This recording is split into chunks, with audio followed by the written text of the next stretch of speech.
Yo, what's going on, everybody? Welcome back into the channel. Jake Reid, as always, and I'm bringing you a video that's a little bit of an interesting topic of discussion today. It kind of links back to my previous videos and how we've been doing a lot of defensive stuff on the channel so far and trying to give you guys some, 5 tips on how to play defense better against the AI and against users as well. And then, analyzing a couple different positions so far, but I figure we need to mix some offensive stuff in here. And today I have one big aspect of offense that a lot of people aren't doing right. And if you can start to figure out this concept and how to utilize it to your advantage, you're going to do a lot better on offense, because you don't have to be the greatest player, the greatest at reading defenses or anything like that to actually make this work. And what I'm talking about here today, and what we're going to talk about, links back to the matching personnel idea that I gave you guys in the defensive video. And so you kind of have to understand what defenses are trying to do against your offense, and they're trying to match up personnel, and the AI is going to do it, and most of the time user defenders are going to do it unless they have their glitch plays or their money plays that or their nano blitzes that they run just because they get guys wide open on a blitz or something like that. Most players are going to have to match up against what your offense is, and so what you can do is, and the general concept of it is, when you're playing offense, you're trying to look for mismatches and you're trying to work people open. But what I want to tell you guys is that you can manually do that yourself and get a defense off balance, and I want to show you how. And one great play to illustrate it perfectly for you guys is this formation here, out of this spread pistol. Now, the pistol traditionally is a bit of a running formation, and that's what it's going to be.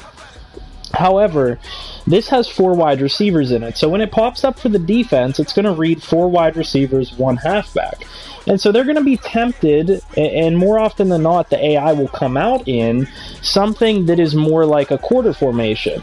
And no matter how you slice it, if they're trying to match up against 4 wide receivers, they're not going to have the personnel to be able to stop your run game out of this. Even if they came out in a dime, you'd have 1 blocker for every single guy that's in the box. And so you're getting easy yardage against defenses like this. And I'm going to show you exactly what I mean. If you guys go into this formation, and more often than not, you can go back and look at my last franchise video, my Chargers video. I figured this out in that video. More often than not, what's going to happen is they're going to drop back into a coverage like this, and everybody should be able to recognize right away that you're going to be able to run this ball against this defensive front. Now, it's not going to work perfectly every single time, but you have 5 blockers in the box, and if you're running this ball to the left, you really have 4 blockers on 3 guys, and so you should be able to get a push up front. As you can see there, we just missed 1 block. I had to make 1 move, and I get a nice easy 5 yards, and I can do this over and over again, and they're probably not going to be able to do much to stop it. As you guys can see, I'm just getting a big push up front without having to do much at all. And so that illustrates the concept that I'm trying to talk about, is that you can work people open, and you can work mismatches, and you can work it so that you can get the defense off balance. That's the title of the video. So that you can get yardage without really having to put in much effort other than calling the correct plays. And so what I want to show you guys is kind of some other examples of how you do that. Now, that's an example of the run game. So say you're trying to get a nice easy run like that, try and find formations and plays that have a lot of wide receivers and spread out the defense and have them call a wider defense, and that's going to allow you the running room inside.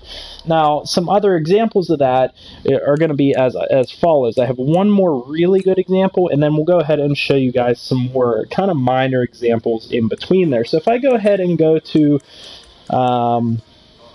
if I go to the gun empty tray stack, and it's going to be this stick and nod play that I want to look for, and I run this quite a bit.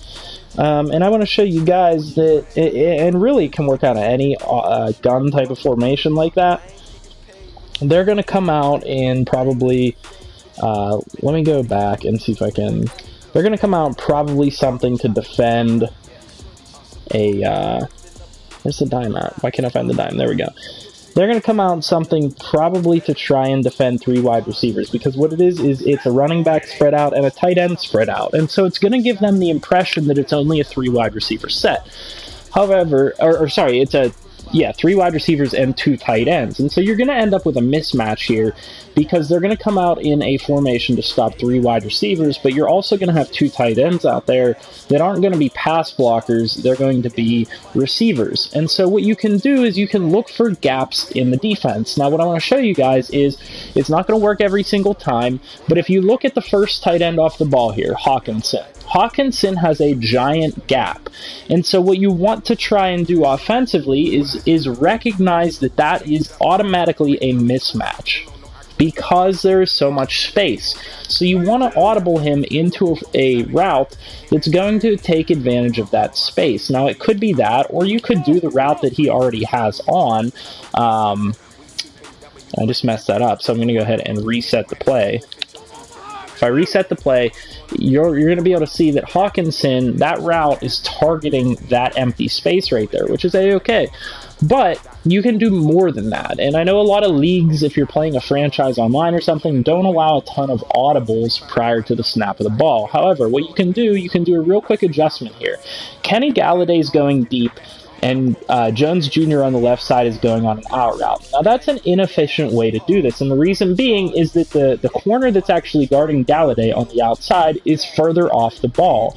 So what you're going to want to do is, if you recognize that you have that one-on-one matchup with Jones Jr. and that corner that is up close on him, and Jones Jr., you have confidence in that receiver, most of the time that's going to be your number 1 receiver over in that spot. So say you're a team that has, Tyreek Hill or something, that's a one-on-one matchup. You have to be able to take advantage of that. Oftentimes it's Juju for me in the Steelers franchise, or Keenan Allen in the Chargers franchise. They're going to catch that ball in one-on-one coverage, especially if they just straight up beat the defender and get past them. So what I'm going to do, I'm going to audible Jones Jr. on a streak, and then I'm going to audible Galladay on an out route. So that defender on the outside has to break out to cover Galladay unless he's in his zone coverage.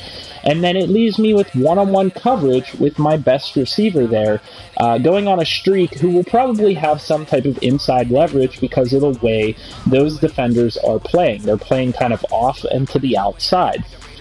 And so by doing that, you're targeting the weaknesses in the defense, and that's building on the getting mismatches type of thing, and the working the defense out of position. Is you're specifically targeting the open parts of the field and the mismatches. And so what I'm going to do, I'm going to go ahead and run this play once like this and show you that Marvin Jones Jr. gets one-on-one coverage, and so you can throw him a nice dot. He comes down with the ball for a touchdown right there.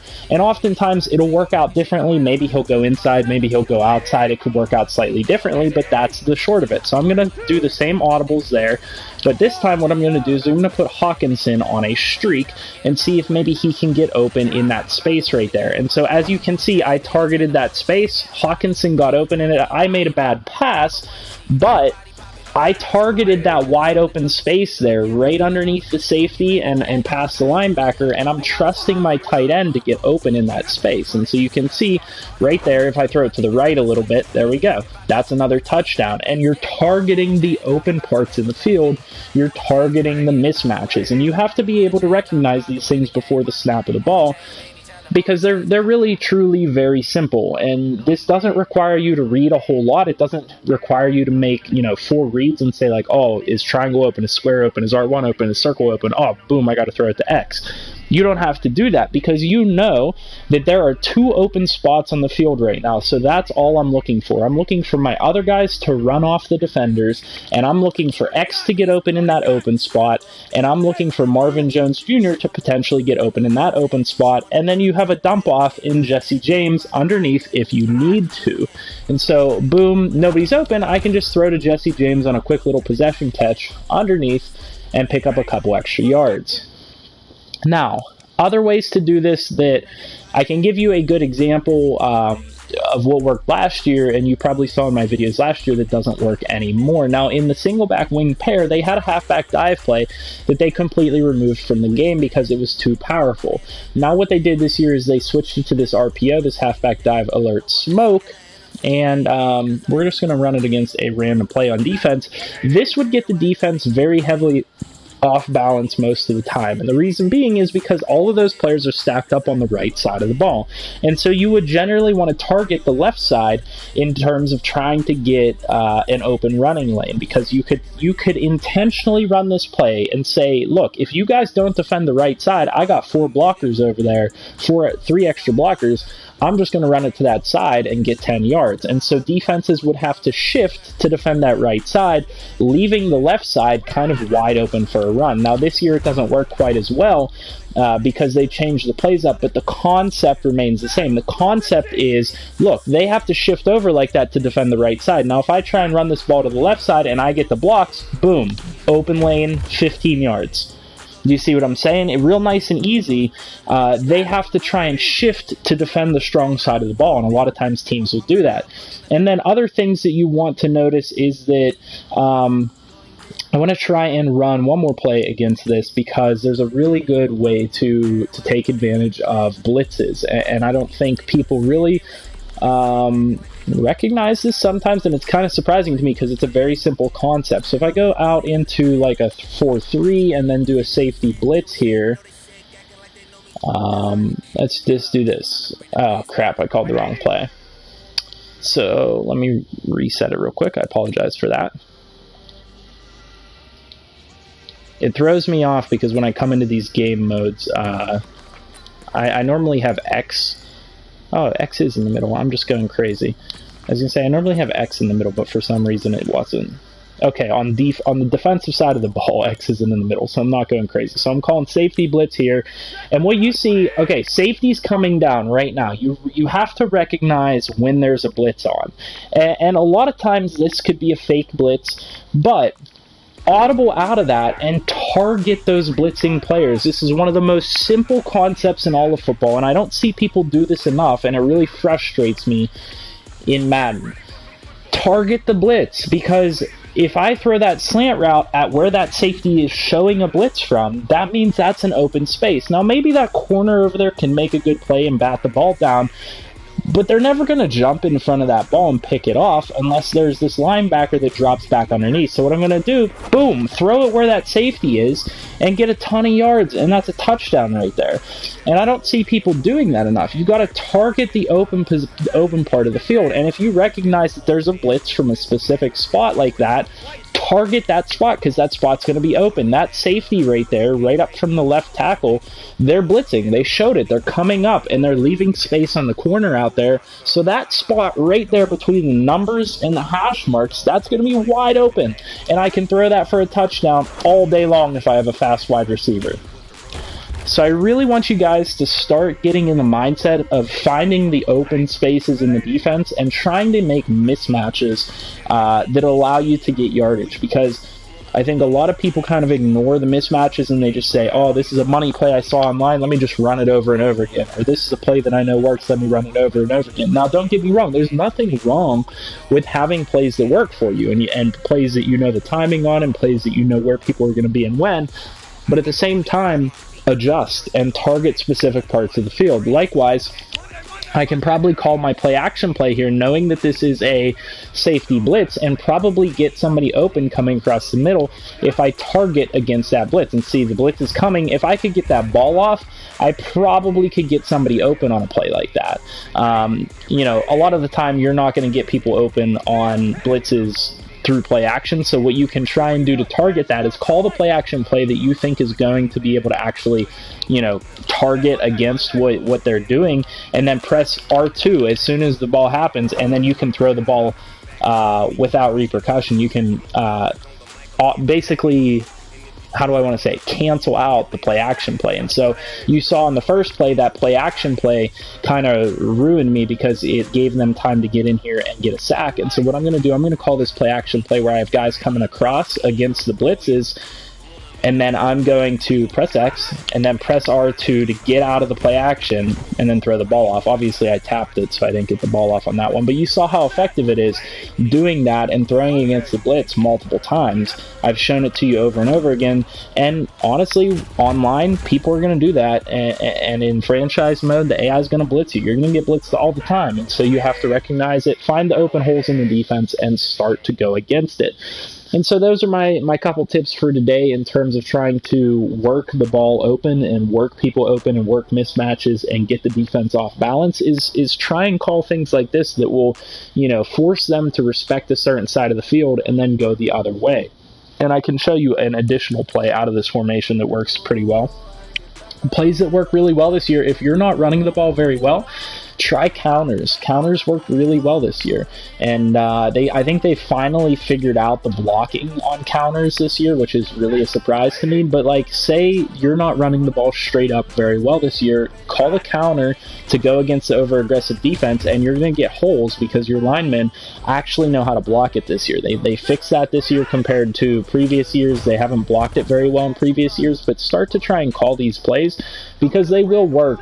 More often than not, I've found, actually. You'll get good blocks like that all the time. And so counters are a good way to keep the defense off balance and stuff like that.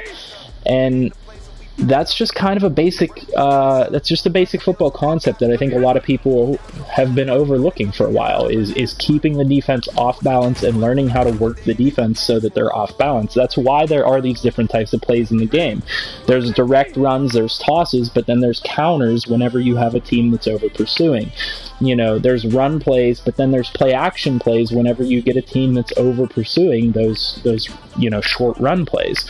And then, there's deep passing plays to try and target downfield and take a shot once you've been successful on some other stuff. So that's really important. Start to learn those concepts.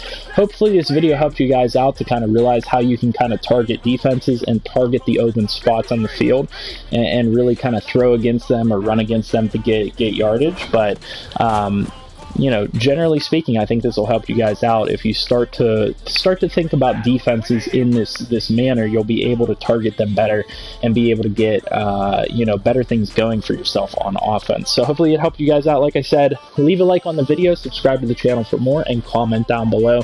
As usual, any feedback you have and anything else you need help with, leave a comment, and I'll see you guys in the next one. Have a great day.